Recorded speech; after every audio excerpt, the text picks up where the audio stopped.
Welcome back to another Rogue One figure review. As I have said in previous videos, I'm going to be doing basically one of these a day up until the movie comes out. This one is one I've been looking forward to. I'm a droid fan in general, a robot fan in general, and this one is kind of intriguing for various reasons. Also, they seem to be treating him as kind of the fan favorite of the movie, almost a little bit like the way they treated BB-8. I don't think he's the same kind of character at all, but they're using him on a lot of merchandise I've found, a lot of t-shirts and various other things. So I think they're expecting him to be popular. K-2SO. Obviously we've got his portrait on the front. He seems to be a fairly tall character. So that's interesting. I'm looking forward to opening this guy up. He is number 24. And on the back it says, a reprogrammed Imperial security droid, now loyal to the Alliance, K-2SO is an alarming sight standing within a secret rebel base. The pragmatic droid is an effective insertion agent, as he can blend in perfectly at Imperial installations and outposts. Interesting. Yes, so, as we all know, the Empire like to color their droids black because they're the bad guys. And so this guy, being black, blends right in. There's no other way to possibly have a black droid, I'm sure. They don't have paint in Star Wars, I guess. Anyway, yeah, we're going to open this guy up, see what he looks like, and maybe compare him a little bit to the other figures I've opened up so far. Alright, here he is. And, wow, this is really impressive out of the package, actually. I'm really happy with this so far. Now, just to give you an idea of his size, look at this. This is Jyn Erso. He is way taller. I don't know how tall she's supposed to be, but probably on the slight side, but still, that's a big difference. So yeah, he is, of course, predominantly black, but he's just not, he's got lots of different sort of paint finishes here. He's got, if you look on his knees, they're more of a gunmetal gray, and then he's got sort of black over here and more of a gunmetal here, and he's got some places where they've done some attempts anyway at weathering.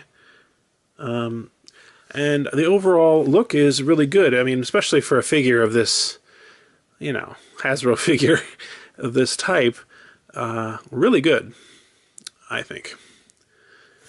He is quite spindly, tall and spindly. Look at that neck.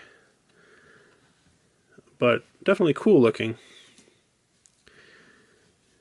And I'm looking forward to see this guy in the movie.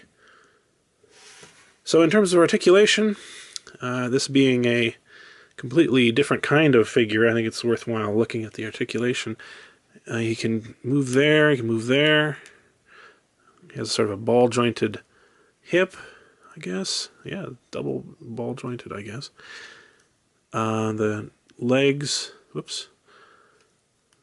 Yeah, moves at the knee, two places at the knee, at the leg up and down. I think these feel a little fragile here, frankly, but they do. Oh, I see. This does not actually turn at the ankle. It only turns up here, at least as far as I can tell. Now, tell me if I'm wrong. Maybe it's possible sometimes these things get stuck with paint, but I don't think so. Now, one very interesting thing I have just noticed is that on here, this is transparent. This part has been, I imagine this whole piece here is transparent plastic, but the metal parts have been painted, and then they've left this, which is, I'm guessing this is supposed to be a hole, maybe, and they've just left it this way, to make it more sturdy on the figure. But look at that, that's cool. I don't know. I've never really seen one like that. It also applies up here. So yeah, the paint, as I mentioned, a lot of different sort of finishes, even though it's all black, more or less. And then he's got we can get it to focus, you can see he's got an Imperial, again, yeah, an Imperial sort of symbol there that's partially worn off. A lot of nice little details. I'm really impressed with this guy, to be honest with you. Much more so than the other ones. He's a little tricky to get to stand, but if you get him in the right pose, he'll stand just fine. There we are. Oh, also, going back to the articulation, he does turn at the wrist and at the shoulder and at the elbow and the shoulder.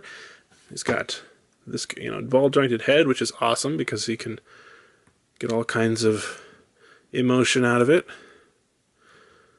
And I think that's, oh, he does turn here too. This is surprisingly well articulated, I must say, given, that it's a droid and everything. Actually seems more articulated, or at least filled with more usable articulation in many cases than the other figures I've already reviewed.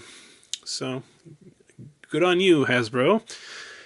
If we want to look a little closer at the head, it does look very sort of like a skull, doesn't it, on a spinal cord. That's interesting.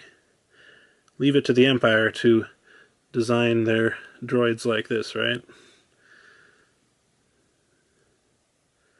Alright, well, that's about it for today. So far, this is my favorite figure of the series, or this wave, I guess I should say. Let me put the other ones next to it. He's quite a bit taller than either of these humans. But, yeah, they look pretty good together, I'll have to say. Alright, come back again tomorrow, and we'll have yet another figure review for you leading up to Rogue One.